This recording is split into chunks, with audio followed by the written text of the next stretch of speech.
Give it up, ladies and gentlemen, for the comedy of Julie Stein. Let her go.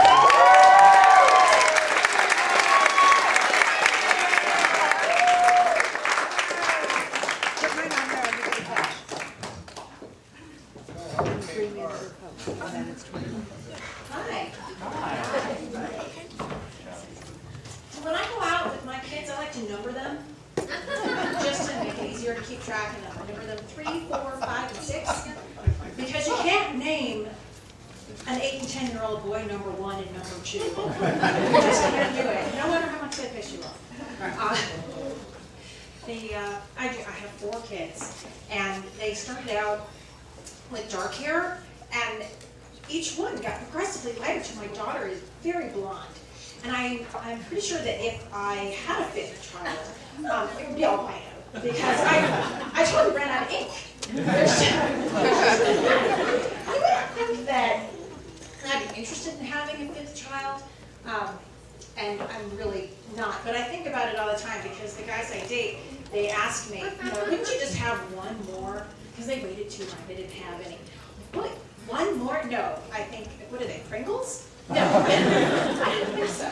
I'm done. So I've had a lot of strange dates, not just the really old guys with no kids. I went out on one date with a guy who told me that he had been a guest of the state of Ohio.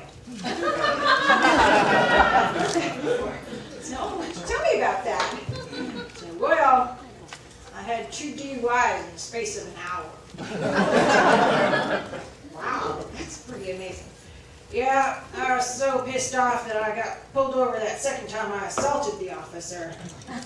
Oh my God, okay, stop right there. I have a 2 felony limit. I'm gonna have to leave now. It's not just felons I'm dating, though. I met one guy at Pinkberry, and that should have been a pink flag right there. After a half an hour of him telling me how special he was very special. He finally got to his point, which was disturbing. He told me he had about $600 a week left over after his expenses, and would that be enough? Enough for what? I already have a job. And I have been a beard before, and I made way more than that. I mean, not as much as Katie Holmes. But it was enough.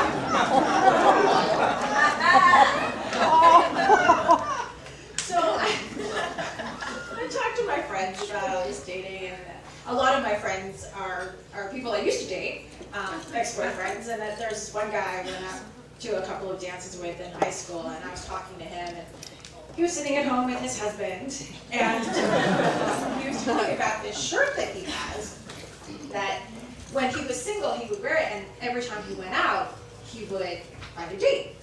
And that was really amazing. And he said, well, now that he's married, he lends it out to his single friends, and it works for them too.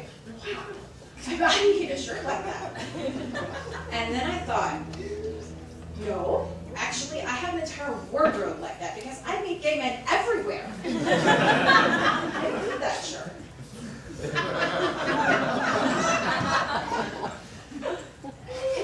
It's not so much that I'm dating all these gay men, that I'm meeting gay men and deciding to go out with them. I think the problem is that I'm turning them gay. And since I've been noticing, I've been trying to become more aware of all these pink flags, and I was in the shower the other day, and I think I found the source of the problem. There was this pink bottle of shampoo, and I've been using this shampoo, not this particular bottle, but this shampoo for 10 years since I've had kids. And I finally looked at it, and it's Fairy Berry Strawberry Shampoo. I have to go get new shampoo. Because I was...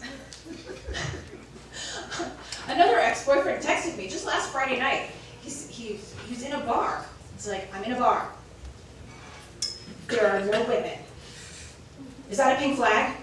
Like, yes, it is. Yes, it is. So, which gave me the idea, I think now I'm going to start going to gay bars and looking for closeted straight men, because they might be immune to my special powers.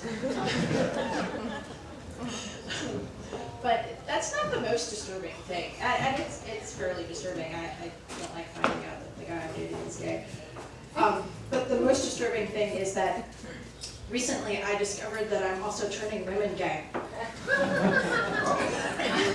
Yeah, it's bad. So I needed 2 nights in a hotel, and I was looking online for a good deal, and I couldn't find one in all the regular places, so I looked on Craigslist. And I found this. So I found this woman who had bought 2 nights in a hotel but couldn't use them. So, but they was already registered in her name, so I had to go and meet her at the hotel. And we're standing in line, and the clerk is there, and he's like, "Well, is 1 king bed going to be okay?" And she looks at me to check to see if that's what I want. I'm like, "Yeah, okay." And she's like, "Okay, yeah, that's fine." And then he gives her the keys, and then she gives me the keys, and that's when I gave her the $100 cash I promised her. And that's when the clerk's eyebrows went, "Doink." And I realized, oh my God, we're both lesbians now. And not only that, she's my lesbian hooker.